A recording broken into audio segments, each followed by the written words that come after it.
Hello my friends, आप सुन रहे हैं हमारी कहानी obsession episode 55। Hey friends, I hope आपको हमारी पिछली स्टोरी पसंद आई हो और आप हमारी इस स्टोरी को सुनने के लिए बहुत ही ज़्यादा बेताब हो। तो अगर स्टोरी पसंद आती है तो प्लीज़ चैनल को लाइक, सब्सक्राइब और शेयर करना बिल्कुल भी मत भूलिएगा। तो चलिए मैं स्टोरी को शुरू करती हूँ। सुबह का वक्त है। सिंघानिया मेंशन में शनाया इस वक्त हॉल में ही बैठी हुई थी। वो अपने बेबी से रिलेटेड कोई मैगजीन पढ़ रही थी। तभी डोरबेल बजती है। शनाया गेट की तरफ देखती है। एक मेड जाकर गेट खोलती है। रागिनी अंदर आते हुए, कैसी हो शनाया? शनाया रागिनी को देखते हुए, जिंदा हूँ, आप देख ही सकती हैं, राइट? रागिनी शनाया के पास बैठते हुए, इतना रूड नहीं होना चाहिए शनाया। शनाया सरकास्टिकली स्माइल के साथ, मैं तो इतनी ही रूड कभी थी ही नहीं। अब जो भी सीखा है आपके बेटे से ही सीखा है। उसके साथ जो रहती हूँ तो उसका असर भी तो होगा ना मुझ पर। रागिनी शनाया को देखते हुए, शनाया बिहेव, तुम मुझसे ऐसे बार बार बात नहीं कर सकती। एक बार गुस्से में कह दिया, आई कैन अंडरस्टैंड, पर तुम बार बार मुझे इंसल्ट नहीं कर सकती। शनाया हल्का सा हंसते हुए, इंसल्ट? अगर होती भी है तो मैं क्या करूं? रागिनी शनाया को घूरते हुए, शनाया, अगर लक्ष्य को पता चल गया ना कि तुम मुझसे कैसे बात कर रही हो तो तुम्हें अच्छे से पता है कि क्या होगा। रागिनी को शनाया के ऊपर गुस्सा आ रहा था। शनाया हमेशा ही रागिनी से रूडली बात करती थी। रागिनी शनाया की कंडीशन समझते हुए शनाया के बिहेवियर को इग्नोर कर रही थी, पर अब वो भी बर्दाश्त नहीं कर सकती थी। आखिर वो एक रिस्पेक्टेड बिजनेस वुमेन जो थी। शनाया बिना किसी भाव के, क्या करेगा लक्ष्य? मार देगा मुझे या फिर कोई नई पागलपन से भरी पनिशमेंट देगा? इसके सिवा कर भी क्या सकता है वो? रागिनी गहरी सांस लेके, शनाया, मुझसे बेटर तो तुम जानती हो कि लक्ष्य क्या करेगा। वेल, मैं तुमसे ही मिलने आई थी। शनाया चिढ़ते हुए, मुझे किसी से नहीं मिलना, आप जा सकती हैं। रागिनी खड़ी होकर थोड़ी तेज आवाज में, ये घर तुम्हारा नहीं है शनाया, सो आने जाने के लिए नहीं कह सकती। बोलते हुए रागिनी शनाया को देखती है जिसकी आंखें नम थी। शनाया की नम आंखें देखकर रागिनी गहरी सांस लेके खुद को शांत करती है। रागिनी कुछ कहती कि तभी शनाया, ये जगह मेरी हो ही नहीं सकती, क्योंकि मेरी नज़र में तो ये घर ही नहीं है। मेरे लिए ये सिर्फ एक पिंजरा है, दैट्स इट। बोलकर शनाया खड़ी होती है और स्टेयर्स की तरफ बढ़ जाती है। रागिनी शनाया को जाते देख खुद से, सॉरी शनाया, मैं तुम्हें हर्ट नहीं करना चाहती थी, पर गुस्से से बोल दिया। मैं कुछ भी कर लूँ पर अपने बेटे के खिलाफ नहीं जा सकती। लक्ष्य के दिल में तुम्हारे लिए एहसास आ रहे हैं। मैं चाहकर भी तुम्हें अब लक्ष्य से दूर नहीं कर सकती। बोलकर रागिनी किसी को कॉल करते हुए वहां से तो निकल जाती है। इधर शनाया ऊपर जाती है। उसके दिमाग में रागिनी की ही बातें चल रही थी। शनाया के दिमाग में बार बार यही बातें आ रही थी कि ये घर उसका नहीं है। शनाया खुद से, नहीं है, ये मेरा घर, राइट? तो मैं क्यों हूँ यहाँ पर? मैं तो रहना भी नहीं चाहती, पर ये लक्ष्य, I just hate him. Oh, I need to talk Maria. बोलते हुए शनाया आगे बढ़ जाती है। शनाया ने जब मारिया से घुलना मिलना स्टार्ट किया तभी से वो मारिया को अपने दिल की सब बातें बताती और सारी बातें शेयर करने लगी, और अभी भी उसे मारिया से बात करने की ज़रूरत थी। शनाया चल ही रही थी कि तभी उसके कदम रुक जाते हैं। शनाया देखती है कि लक्ष्य के स्टडी रूम का गेट हल्का सा खुला था। शनाया आगे बढ़कर अंदर झांकती है। अंदर मारिया और लक्ष्य दोनों खड़े थे। लक्ष्य मारिया को देखते हुए, वेरी गुड मारिया, तुमने काफ़ी अच्छे से मेरी डॉल का ध्यान रखा और तुम डॉल के करीब भी आ गई हो। मारिया सर झुकाकर, सर, मैंने तो वही किया जो आपने कहा था। लक्ष्य तिरछा मुस्कुराते हुए, राइट, वही जो मैंने कहा था। जब मैं डॉल से दूर हुआ तो तुम उसके करीब जाना था, सो उसे अपने साथ इन्वॉल्व करना था, जो तुमने बहुत अच्छे से किया, पर किया तो पैसों के लिए ही ना, राइट? लक्ष्य की बातें सुनकर मारिया सर उठा के लक्ष्य को देखती है।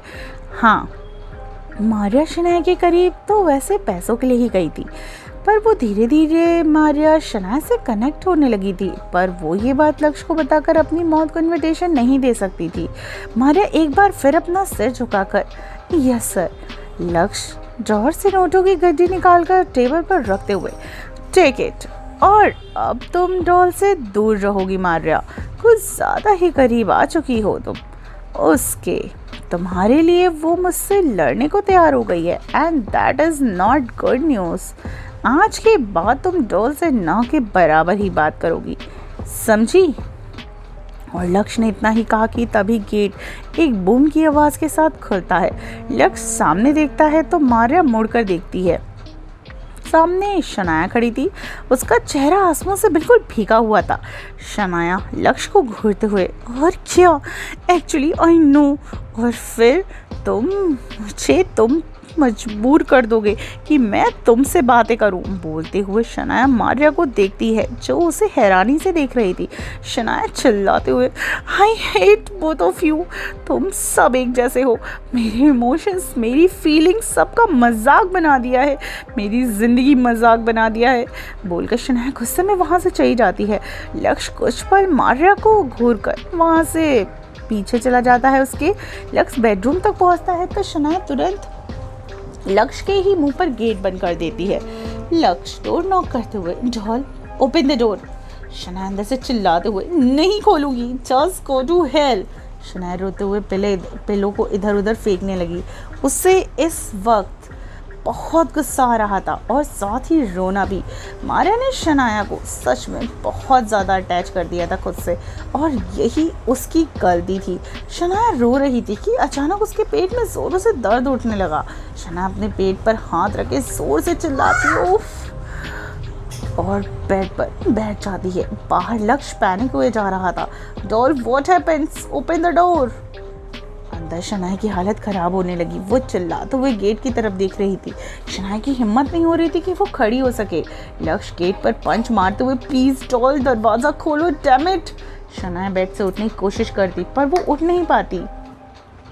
शनाया लाचारगी से अपने दर्द के चारों तरफ देखती है और तभी एक तेज आवाज़ के साथ गेट खुलता है। शनाया वहीं लक्ष्य शनाया के पास जाकर, डॉल व्हाट हैपेंड। शनाया रोते हुए, इट्स हर्टिंग, प्लीज़ कुछ करो। बोलते हुए लक्ष्य शनाया के कंधों पर हाथ रख लेती है। शनाया लक्ष्य के कंधों पर हाथ रख लेती है। लक्ष्य शनाया की हालत देखकर समझ जाता है कि उसका वाटर ब्रेक हो गया है। लक्ष्य शनाया के गाल पर हाथ रखकर, डॉल कुछ नहीं होगा तुम्हें, मैं कुछ नहीं होने दूंगा तुम्हें। बोलकर लक्ष्य शनाया को गोद में उठा लेता। शनाया खुली आंखों से लक्ष्य के परेशान चेहरे को देखती, फिर धीरे धीरे उसकी आंखों के सामने अंधेरा सा छा जाता।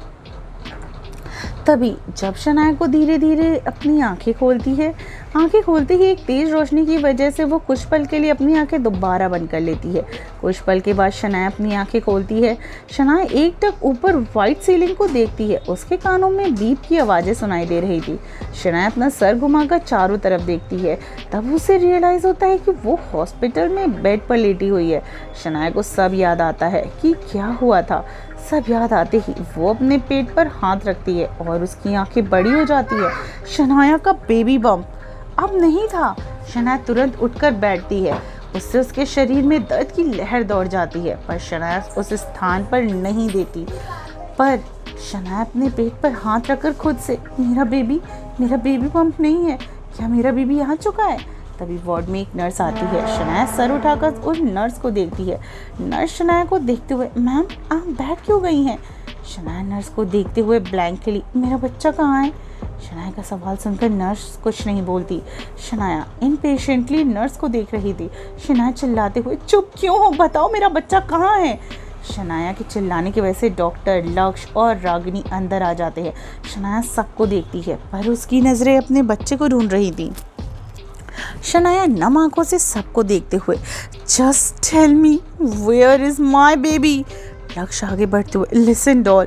शनाया तुरंत बेड से उतरकर अपने हाथों से आईवी ड्रिप्स निकालते हुए पीछे होने लगती है। शनाया चिल्लाते हुए, मुझे कुछ नहीं सुनना, मुझे मेरा बच्चा चाहिए, अभी के अभी मुझे मेरा बच्चा ला के दो। I want my baby. बोलते हुए शनाया लगातार पीछे हो रही थी। लक्ष्य शनाया को देखते हुए तेज आवाज में, नहीं है बच्चा, यू लॉस्ट इट डॉल। लक्ष्य बात सुनते ही शनाया के कदम एक जगह जम जाते हैं। डॉक्टर शनाया को देखते हुए, हाँ Shanaya, you lost your baby. हमने कोशिश की पर हम नहीं बचा पाए। तुम्हारी कंडीशन बहुत ख़राब हो गई थी। ज़रूरत पड़ने पर तुम्हारी सर्जरी की पर बच्चा नहीं बच पाया। कुछ पल के लिए पूरे वार्ड में शांति छा गई। अचानक शनाया टेबल पर रखी मशीन गिरा देती है। शनाया को छोड़कर लक्ष्य को छोड़कर सब शनाया को हैरानी से देखते हैं। शनाया सारी चीज़ें गिराते हुए, नो नो, ये नहीं हो सकता, नहीं हो सकता, मुझे मेरा बच्चा चाहिए, वो मुझे छोड़कर नहीं जा सकता, प्लीज़ प्लीज़ मुझे मेरा बच्चा दे दो प्लीज़, बोलते हुए शनाया तुम कुछ फेंके जा रही हो, क्यों फेंक रही हो? शांत हो जाओ शनाया, शांत हो जाओ। तभी शनाया, उसका दिमाग इतना ज़्यादा आउट ऑफ कंट्रोल हो गया था कि वो कोई भी चीज़ उसके हाथ आती वो सब कुछ उठा के फेंक रही थी। तभी लक्ष्य आगे बढ़कर शनाया को कसकर अपने सीने से लगा लेता है। शनाया लक्ष्य के सीने से लगकर ज़ोर ज़ोर से रोने लगती है। रोते हुए शनाया फ्लोर पर गिर जाती है। लक्ष्य भी शनाया के साथ फ्लोर पर ही बैठ जाता है। लक्ष्य शनाया की पीठ को सहला रहा था। इस वक्त लक्ष्य की आंखें भी नम थी। वहीं रागिनी लक्ष्य और शनाया को देख रहे थे।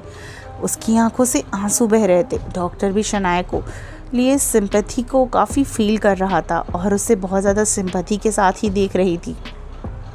शनाया रोते हुए, मेरा बच्चा, मुझे मेरा बच्चा चाहिए, मेरा बच्चा, बोलते हुए शनाया लगातार रोए जा रही थी। लक्ष्य शनाया की पीठ को सहलाते हुए, शांत डॉल शांत, रिलैक्स प्लीज़ रिलैक्स, बोलते हुए लक्ष्य शनाया को देखता है जो रोते रोते ही बेहोश हो गई थी। लक्ष्य शनाया को गोद में उठाकर बेड पर लिटा देता है। लक्ष्य शनाया का चेहरा देखता है जो रोने की वजह से लाल हो गया था। लक्ष्य शनाया के आंसुओं को साफ करते हुए शनाया का गाल सहलाता है। डॉक्टर बेड की तरफ बढ़ते हुए शनाया को एक इंजेक्शन देता है। सर, डॉक्टर की बात सुनकर लक्ष्य सर हिला देता है। लक्ष्य शनाया के फोरहेड पे किस करके आराम से, डॉक्टर, बहुत दर्द झेल चुकी है वो डॉल, और दर्द नहीं झेल पाएगी और उसे नहीं दर्द होना चाहिए, बोलकर लक्ष्य शनाया से दूर हो जाता है। डॉक्टर शनाया को इंजेक्शन लगाती है। लक्ष्य एक नज़र शनाया को देखकर वार्ड से बाहर निकल जाता है। रागिनी भी लक्ष्य के पीछे जाती है। बाहर आकर रागिनी देखती है कि लक्ष्य वॉल से टिककर खड़ा है और उसकी आंखें बंद थी। रागिनी लक्ष्य के कंधे पर हाथ रख के, तभी लक्ष्य तुरंत रागिनी को हक कर लेता है। रागिनी लक्ष्य की पीठ पर हाथ रख लेती है। लक्ष्य कांपती आवाज़ में, मॉम मेरी डॉल, उसकी हालत देखी ना आपने, मैं क्या करूं मॉम, डॉल ठीक तो हो जाएगी ना, मैं उसे ऐसे नहीं देख सकता। पर तभी रागिनी बीच में, कुछ नहीं होगा बेटा, शनाया भी सदमे में है, वक्त के साथ साथ उसके जख्म भी भर जाएंगे, बच्चा खोना कोई छोटी बात नहीं होती, बोलकर रागिनी लक्ष्य से अलग हो जाती है। लक्ष्य रागिनी को कुछ पल देखकर हाँ में सर हिला देता है। डॉक्टर और नर्स बाहर आ जाते हैं। अंदर शनाया इंजेक्शन से नशे में वजह से सो रही थी। करीब 2 घंटे के बाद जब शनाया की धीरे से आंखें खोलती है, शनाया धीरे से उठकर बेड पर बैठ जाती है। शनाया रोंदे गले से, सब खत्म हो गया, मेरे जीने की इकलौती वजह खत्म हो गई, अब क्या करूं मैं जीकर, नहीं मैं यहाँ से चली जाऊंगी।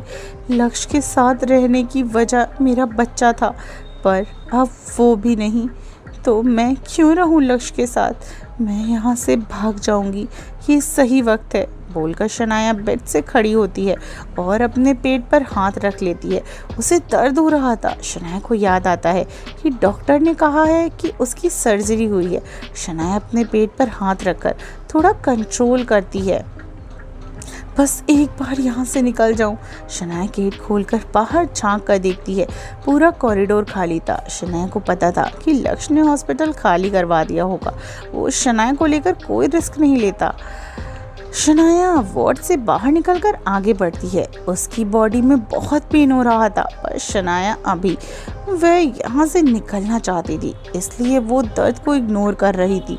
शनाया अपनी स्पीड बढ़ा देती है। तभी एक आवाज़ आती है, शनाया। झट से एक रूम में छुप जाती है। उसकी सांसें तेज हो जाती हैं। थोड़ी देर के बाद शनाया झांक कर देखती है तो एक नर्स जा रही थी। शनाया तुरंत बाहर निकलती है और लिफ्ट में चली जाती है। ग्राउंड फ्लोर पर पहुंचकर शनाया आसपास देखती है। अचानक उसकी आंखें बड़ी हो जाती हैं। सामने से लक्ष्य फ़ोन पर बात करते हुए लिफ्ट की तरफ ही आ रहा था। शनाया जल्दी से एक पिलर के पीछे छुप जाती है। इस वक्त उसे बहुत डर लग रहा था। शनाया हल्का सा झांक कर देखती है तो लक्ष्य लिफ्ट के पास रुकता है और एक बार सर घुमाकर चारों तरफ देखता है। शनाया जल्दी से अपना सर पीछे कर लेती है। लक्ष्य लिफ्ट के अंदर चला जाता है। शनाया पिलर के पीछे से निकलती है। शनाया एक नज़र लिफ्ट को देखकर हॉस्पिटल से बाहर निकल जाती है। शनाया थोड़ी आगे तक भागती है, फिर रुक जाती है। शनाया मुड़कर हॉस्पिटल को देखते हुए, आई एम फ्री, मैं हो गई आज़ाद, पर काश इस आज़ादी में तुम भी होते। बोलते हुए शनाया अपने पेट पर हाथ रख लेती है। उसकी आंखों से आंसू का एक कतरा बह जाता है। शनाया मुड़कर अपने आंसू पोंछती है और आगे बढ़ जाती है। हे फ्रेंड्स, तो क्या लगता है आपको, क्या शनाया वाकई में लक्ष्य की चंगुल से फ्री हो गई है? और क्या सच में उसका बच्चा अब इस दुनिया में नहीं रहा? क्या होने वाला है कहानी में? और क्या करेगा लक्ष्य जब उसे पता चलेगा कि शनाया हॉस्पिटल से और उसकी कैद से भाग गई है? क्या होने वाला है आगे हमारी इस कहानी में? आगे की कहानी सुनने के लिए अगर आप चाहते हैं कि मैं इसका अगला एपिसोड जल्दी से अपलोड करूं, तो आपको मुझे बहुत सारे कमेंट और लाइक्स करने होंगे। और साथ ही साथ अगर आपने चैनल को सब्सक्राइब नहीं किया तो जल्दी से जाके सब्सक्राइब कीजिए, तभी मैं इस कहानी का अगला एपिसोड ज़रूर, आज नहीं लेकिन कल अपलोड करूँगी। वैसे मैं आज कोई भी एपिसोड अपलोड नहीं करने वाली थी क्योंकि मेरे कुछ पर्सनल इशू हैं, मुझे दिक्कत थी, इस वजह से मैं नहीं करने वाली थी। लेकिन मुझे लगा कि आप इस कहानी का बेसब्री से इंतज़ार कर रहे होंगे, इसीलिए मैंने इस कहानी को अपलोड करना बहुत ज़रूरी समझा आप सभी के लिए। तो चलिए मिलती हूँ कहानी के अगले एपिसोड में। अपना ख्याल रखिए और सुनते रहिए ऑब्सेशन सिर्फ टिनी FM जान के साथ।